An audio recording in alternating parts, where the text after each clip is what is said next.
Hi, I'm James. And I'm Antony. And this is Words and Numbers.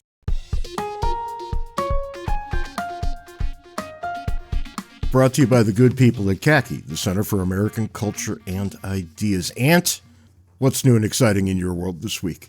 I ran across an article, and I believe you saw it as well, that Google is falling as the preferred search engine. In fact, I think they're still above 85% worldwide for search, but they've fallen for the first time to below 50% for paid searches. Uh-oh. What's eating their lunch is artificial intelligence, which is very interesting because I think Google, in a way, has itself to blame here. For years leading up to artificial intelligence, Google had arranged it so you could basically type a question into the Google search box, type it in English. It would read it and then come back and give you all sorts of websites. But now, of course, with AI, you could, which I do this frequently, you type the question into AI, it doesn't give you a bunch of websites, it gives you the answer that you're looking for. With a big footnote that sometimes it's grossly wrong.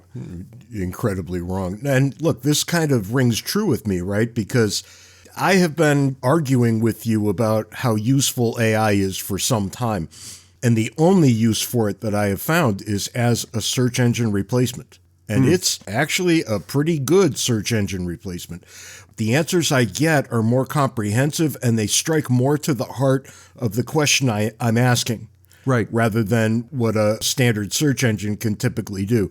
Now, if I'm looking for a bunch of links, I stick with the search engine. If I'm looking for a pretty brief but thorough answer to a very specific question, I head over to an AI application. A lot of other people are doing the same. And even there with the AI, I'll ask it and it'll give me whatever the answer is. And if I want the links, I just tell it, give me citations. And it gives me a bunch of links. Now, having said that, half of them give me a 404 error. There's nothing there. Right. And as usual, caveat emptor with whatever you get out of an AI. But, it was always caveat emptor with the search engine, too. Right. And, the big issue I have is whoever designed the thing has a lot to say about the answers I receive. Mm-hmm. Whatever their motivations are, be they commercial, political, ideological, philosophical, take your pick. Whatever their motivations are, they're going to filter into the results. You've got to be mindful of that. And that's probably more easily apparent, more obviously apparent, I should say, with economic things than with philosophical things, but the same problem exists with both. I've got an interesting thing that kind of caught me by surprise. It's by Gallup about euthanasia. What do you think? Well, let me ask you two questions. What is your view on euthanasia? Wow. That's a good question, James. I don't think I've ever thought really carefully about it. My knee-jerk reaction is I think it should be left to the individual. Well, does that mean the individual can decide he wants it and the state should look the other way? Yes. Interesting. What about when, as is in the case with certain European countries who have walked that road, when you get to something like the powers that be deciding that you would have decided for euthanasia if you were in full control of your faculties? Yeah, that's a big problem. The government should have absolutely no say. It shouldn't even have a whiff of a say on a topic like this.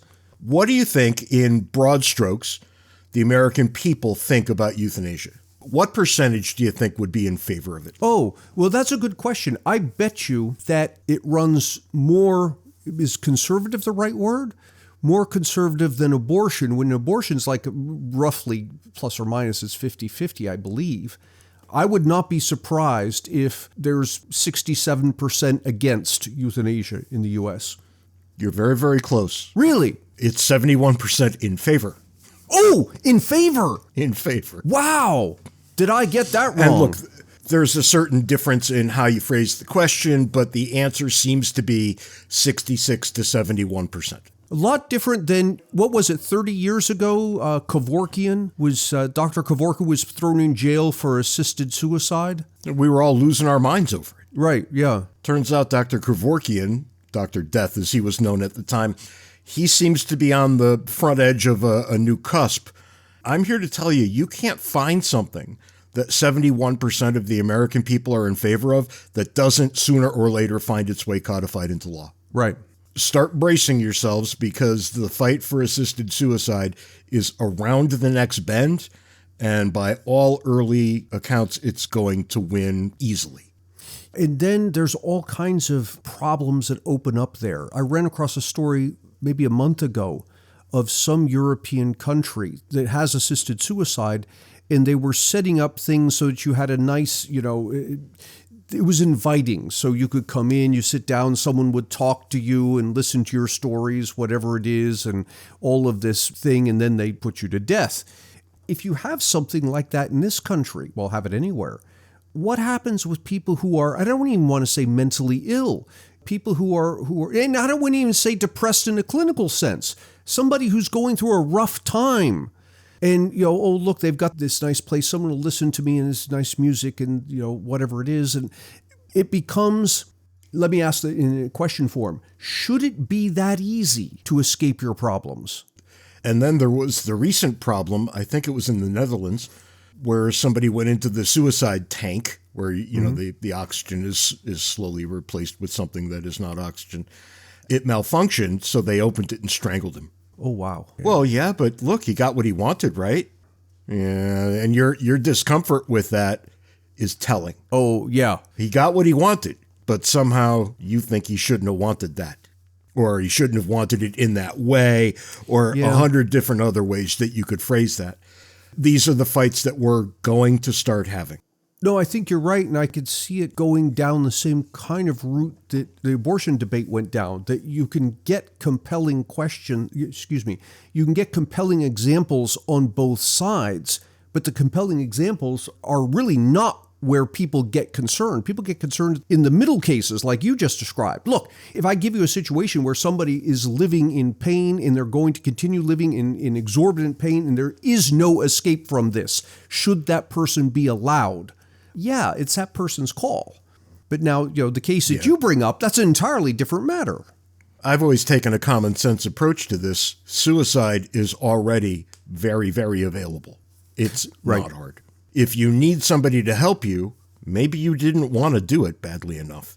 And I don't see a way around that simple common sense observation, but we're going to address this sooner or later.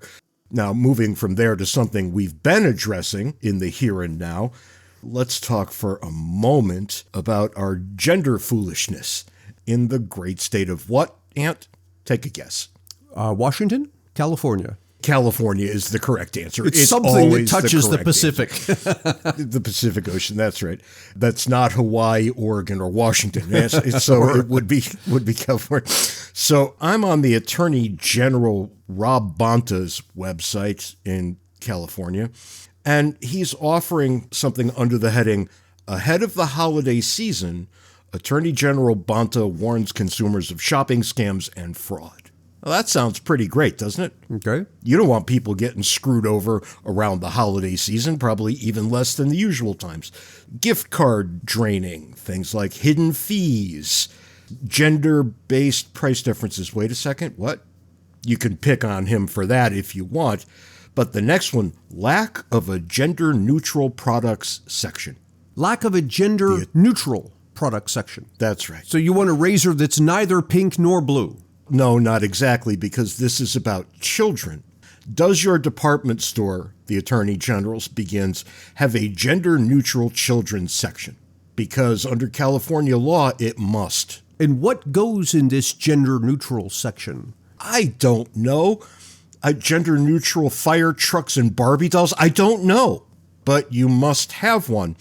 And here's where it gets fun. If you do not see an adequate gender-neutral product section in a large retail department store in California that you believe is covered by this law, you may take pictures, document, and file a complaint with our office. Wow. The Attorney General of California is deputizing the entirety of the population of California to make sure that every large department store has a gender-neutral product section for children. That they might not have this would indicate to me that the market doesn't demand one. Right. If people, and that's what the market is, people, if people wanted this, it would already exist. When only some people want this, then they enlist the apparatus of the state to guarantee it. Which one are you more comfortable with? The market declaring what it wants, or politicians telling you what the market must deliver? I'm still trying to puzzle out how this would work in practice. I'm picturing a store responding to this law by looking at its suite of toys and saying, okay, here are toys that we can all agree are toys that girls would want. And here are toys that we can all agree are toys that boys would want. And these other ones in the middle, that's what goes into gender neutral. So in other words, it's not altering any of the products. It's just altering how they're arranged on the shelves. Oh, and you've got somebody in the back scratching their heads about what is a feminine toy versus a masculine toy. Seems to me you've achieved the exact opposite of what you wanted. Perhaps, but all California locations must maintain a gender-neutral section where a reasonable selection of the childcare items and toys for children that they sell must be displayed, regardless of whether these products are traditionally marketed for girls or boys. So, all right. So we're going to take all of our toys. We're going to have a boys section where we have all the toys, a girls section, which is all the toys again, and the gender neutral section, which is all the toys a third time. We're just going to duplicate everything 3 times. So we've, in effect, segregated our customers. I think that would be a very clever way to get around this law. Yeah, and it's not a matter of getting around it. It's trying to figure out what the hell do they want us to do. I think what they really want you to do is complain and report the company to the Attorney General's office. That is the only part of the law that is clear. I think that's what they really want the most. Oh my God. Once again, the great state of California coming in for the foolishness of the week. For one-stop shopping for all things James and Ant, visit our website, wordsandnumbers.org. We give a special shout-out to our Patreon sponsors who help us keep the lights on. If you'd like to contribute, go to patreon.com/wordsandnumbers. This week, I wanted to take some time to answer some listener questions. We've got several from the last couple of episodes that were actually pretty interesting. Can I go first? Because I got a listener question. Oh, yeah, please do. I have a listener who writes, why is Antony always like that? You don't count as a listener, James. You're not allowed to send questions in. But I do listen. Do you? Technically. Do you now? Do you really? Technically. I guess it would go to your definition of listening. James hears. So you're not going to take up that question? No, I'm not. Joel Fox writes, I heard about the concept of buy, borrow, die recently in a Vox video about how the rich pay less in taxes, specifically the idea that somehow there's no capital gains tax triggered when you die and pass on your estate. This does strike me as odd, a possibly unfair loophole, but I'm curious as to whether there's another side to the story. And Joel has a second question, but let's hit this first one here because I've heard this repeatedly. Here's what is true. You can purchase stock. And under current law, you don't pay tax on gains until you sell it, which is the way it should be, because you haven't gained anything. If the value of the stock goes up, you haven't realized that value until you sell it. So here you are, you've bought some stock, and let's say the value goes up and up. If you sell it, you pay tax on the difference between what you bought it for and what you sold it for. So you bought it for $50, you sold it for $75, that's a $25 gain, you pay tax on the $25. That's the way it works. Now, suppose you die before you sell the stock. And let's be clear, most people who own stock die before they sell the stock. Yeah, people who have a nest egg, generally speaking, are going to die leaving something in the nest egg. You die, you haven't sold the stock, you pass the stock on to your heirs. And what happens is, let's say I bought the stock for $50, it rose to $75, I died, I left it to you, James. That'd be great.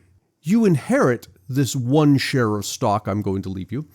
It's worth $75. Now, you don't have $75 cash, you've got a share of stock. It's worth $75. What happens is, under the law says this treats it as if you acquired the stock at a price of $75. So when you sell it, let's say you sell it at $80. As far as the tax man is concerned, you only owe tax on $5. the $80 you sold it for minus the $75 that it was worth when you received it. The cost basis, right? It just becomes whatever it was the day you received the stock. Right, yes. The thought behind this is a perfectly rational one. Why should I be on the hook for $30 worth of taxable income when I only made $5? Right. You could say that, no, James, you made 80, but let's be honest here. I got it. It was worth 75. Why should I pay tax on anything other than the growth from 75? Right. And so there's a name for this, by the way. It's called stepped up basis, what just happened there. There's a couple of options here, right? We could charge me the full amount. We could look at the deceased and say, well, you have to liquidate all of your positions. Mm-hmm. And then your beneficiaries can have the cash after we tax it. Or you can do what we've done. Right. And what the law has decided to do is this stepped up basis. And it is a bonus that you're getting in some sense, right? Because you sell the stock for $80 and you now have $80 in your pocket, but you're only paying tax on $5. But this is the way it's designed. But this leads into Joel's second question. Are there good reasons not to tax capital gains? Because there's one really good reason that in this instance, right, we want to encourage people to some degree to buy and hold stocks. Mm-hmm. People are going to buy and sell as they see fit, but there's a benefit to everybody when people buy and hold.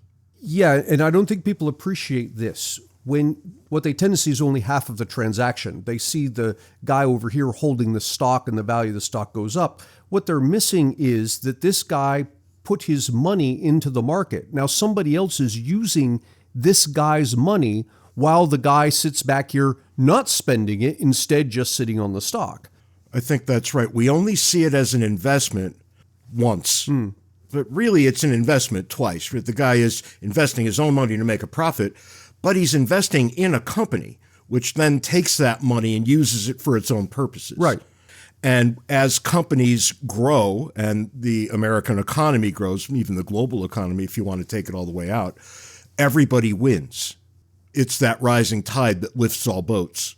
So there's this question of, should we have this stepped up basis that gives the heirs some tax benefit here?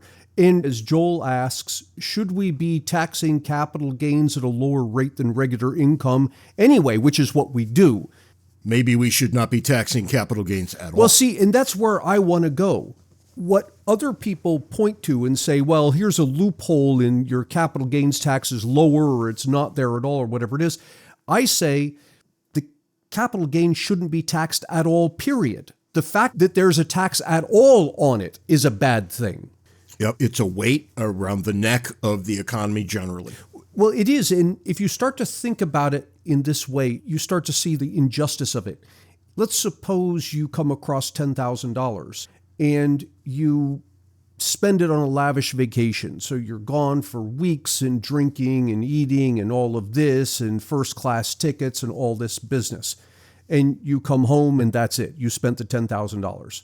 Alternatively, you could take this $10,000 and you can put it into savings.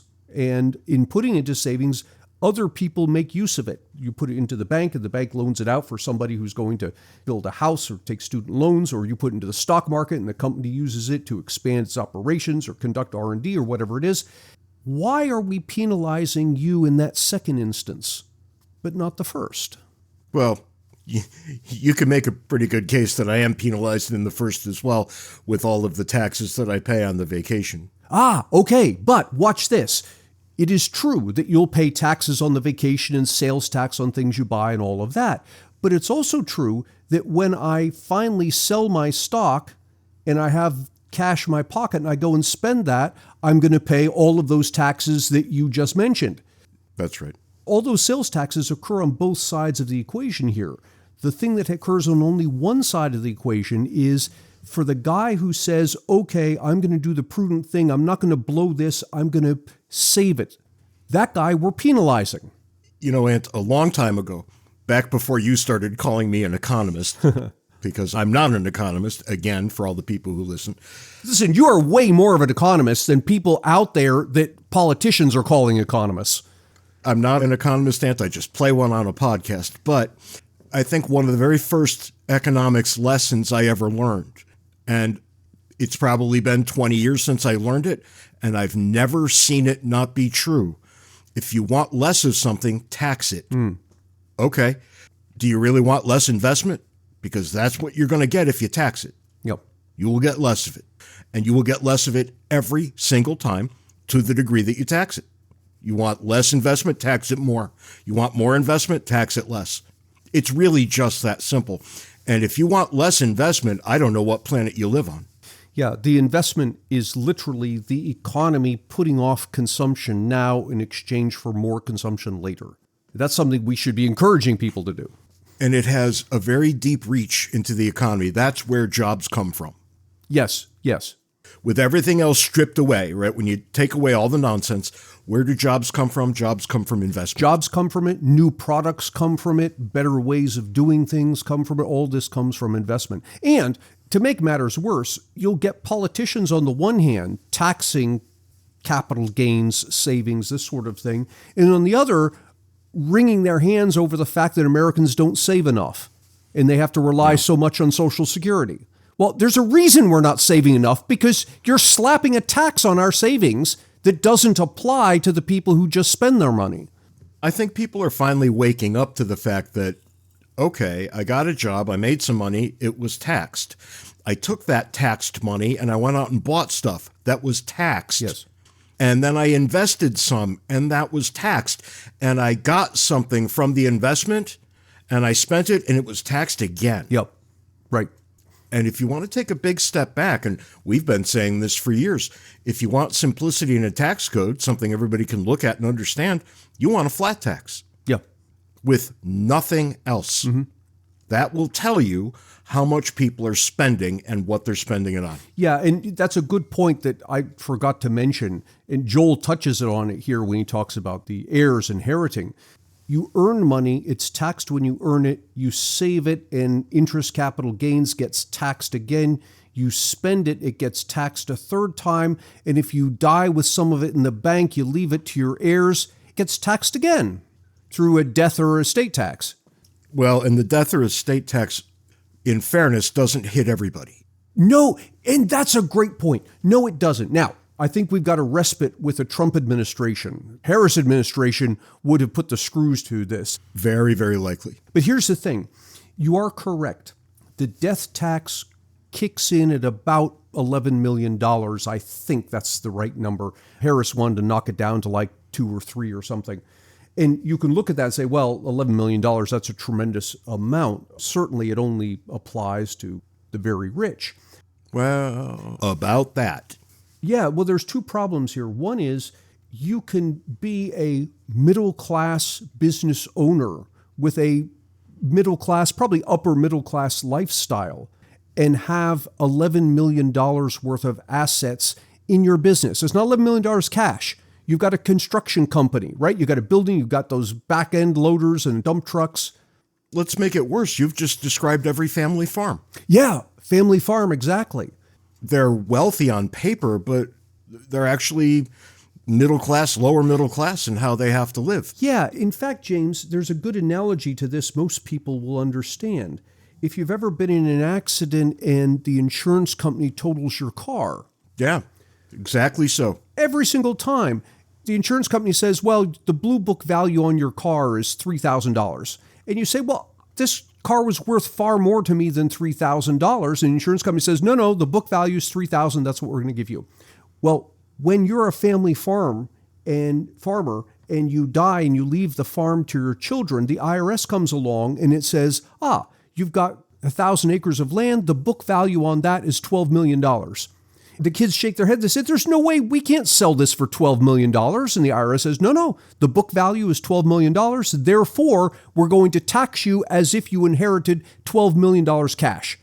And the net result almost every time is that they have to sell the farm, break it up into pieces, and then we all lose our minds because the family farms are going out of business. The family farms, the small businesses, all going out of business in part because of this. Now, you can say, all right, but there aren't a lot of family farms or a lot of small businesses that cross that 11 million. Not anymore. Well, but here's the thing, and I think that's right. There aren't a tremendous number that cross the $11 million mark. But if I have a family business and it's growing and I employ a bunch of people doing this thing, and I have the opportunity to grow it further, to double the number of people I'm employing, but in so doing, I would increase the value of the business beyond the $11 million mark. I've got an incentive now not to do this. I have an incentive to keep my company smaller so that it doesn't trigger the estate tax. And if anything, you've got an incentive to scale back. Yeah. Because you don't want to be anywhere close to the trigger. Yeah. Well, turns out that was a great question. Really, what you're getting at by asking it is, how should we treat money? How do we see it? All I would say is, I think, always remember that the people who have earned it have a very strong property rights interest in it. And for a government to come in and say, you owe us X, I think they have to present a very compelling case as to why.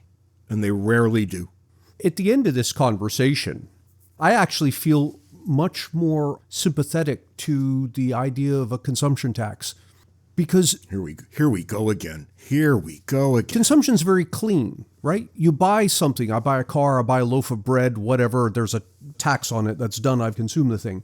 Taxing income's more complicated because, yes, I can get income from wages, but I can also get income, from capital gains, from interest. You want to tax the one thing, the income, without taxing the other thing, the interest, the capital gains. Oh, and you've got this problem of we want to tax the idle rich. Well, hang on a second. The idle rich are not the people who are out there busting their butts, earning lots of money. The idle rich are the people who have a bunch of money and are living the high life, not contributing anything. Well, a consumption tax will hit that second guy without hitting the first one. An income tax is going to hit the first guy. Like the guy across the street, I came home last week and there was a Ferrari in the driveway. A Ferrari, for crying out loud. I've owned houses that cost less than that. But anyway, on this consumption tax business, see how good friends like Rich Mendoza send t-shirts. People like Casey Crow send books. And Casey sent me a couple of books on the fair tax. And I promised him I would read those.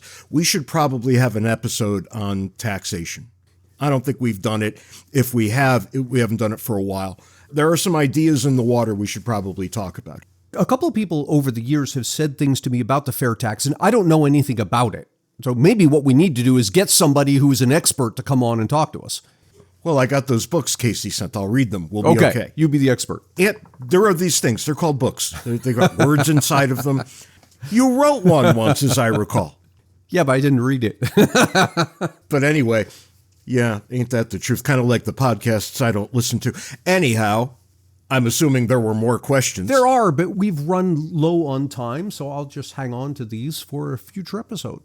All right. Well, that was not exactly listener questions. It was listener question. Listener question. I don't know. We still got 2 minutes here. Do you have anything interesting to say? Well, maybe we could do another one here. Pick a short one. Yeah. Those are the ones with the fewest words. Question. I was wondering if you'd be willing to provide some perspective on the claim that the economy was doing well under the Biden administration. Oh, this is an easy one. The administration's numbers about real wage growth matching inflation seem genuine, yet polls showed that inflation was people's primary concern. Yeah, I can say something to that. Let me take the first swing at this because it's real obvious. The assertion is correct, right? The Biden administration is not lying. However, what they're not bothering to mention is what normal people think. And normal people saw years of pretty bad inflation, driving prices up considerably. And then by the time inflation got under control, well, their purchasing power never met it. Their purchasing power is now in lockstep with it, but they lost 2 years worth of purchasing power here. If prices had gone down, we wouldn't be having this conversation. But prices didn't go down. We all live with the new reality now. Yeah, I think you're absolutely right. we had inflation come up, and then wages did come up, but they came up like 12 or 18 months later. And so as of right now, wages and prices are moving at the same rate. And so you look at that and say, well, inflation's 2% and wages are going up 2%, we're okay. But you're forgetting, as you say, the 12 or 18 months that you've lost. And the only way to get it back is to go through 12 or 18 months where your wages are rising at 5% while inflation is 0. Then at the end of that 12 or 18 months, then we'll be even. There's some anecdotal data that wages are, in fact, starting to eclipse inflation, but they're barely eclipsing inflation. You're not getting that purchasing power back. Yeah, they're not eclipsing inflation nearly as much as inflation eclipsed wages back in 2022. So the Biden administration telling the God's honest truth, they're just not telling enough of it. Yeah. Ain't that like a politician? In defense of Biden, the thing you have to remember is the economy is very much like a gargantuan ship. Picture an ocean liner that you've got to decide a couple of hours ahead of time that you want to turn left or right. The thing's got a stopping distance of like 15 miles. So too the economy. And so things that are going on in the economy today that are going to cause, let's say, a recession or inflation, those things aren't going to become manifest possibly until the next guy is in office. Yeah. And, if you want to take a shot at Trump, well, what's going to happen if the tariffs get applied across the board? Yep. We can already tell you prices are going up on everything if we have universal tariffs. Prices are going to go up. The economy is going to slow. Now, the question is, how long does it take Trump to get this? If it takes him 2 years, let's say, that by the time these effects start to manifest, you'll now have a Democrat in office. And people will be blaming the Democrat for the high prices and the slow economy, when in fact it was Trump's tariffs. And we've said this before many times, and I think it bears repeating. Presidents don't have that much control over an economy. Yep. They benefit from a good one. They get slaughtered when it's a bad one. But how much of it do they actually control? And the answer is not much until you see something like tariffs. Mm-hmm. If Trump can wander in and just throw his arms up and say, we now have tariffs, you're going to see massive increases in the prices of everything. All right, so I have a political question for you. I know that tax law has to come through Congress. So raising income taxes, for example, this is a congressional thing. Yeah, the president can sign it or veto it, but it's a congressional thing. Are tariffs different from that? Does the president just have the ability to just declare a tariff? Yeah, but comma, colon, ... That's another episode. Okay. So stay tuned. Maybe we'll get into that just before he takes office and crawl into the various details of that sort of thing. I sense it will take a while, and it'll take me a minute to get up to speed, frankly. Yeah, I think that would be a good thing to discuss right about January 15. Yeah, somewhere around there. Yeah. All right, well, that's all we've got for you today on Words and Numbers. Should I go through the closing? We haven't done that in so long. Go ahead. I just keep using this same one. Should we have a different one so people can maybe say, well, they tried a little harder this week? We used to do a different one every episode, and I just got tired of that and just cut and paste the same one. Well, that's all the time we've got this week on Words and Numbers. Be sure to join us next Wednesday at noon Eastern for something that is at least as interesting as... Really? We've changed the times? No, it's always been 10:30. 10:30. You. See, this is why I cut and paste the other closing. Have a great weekend. See you next week, James.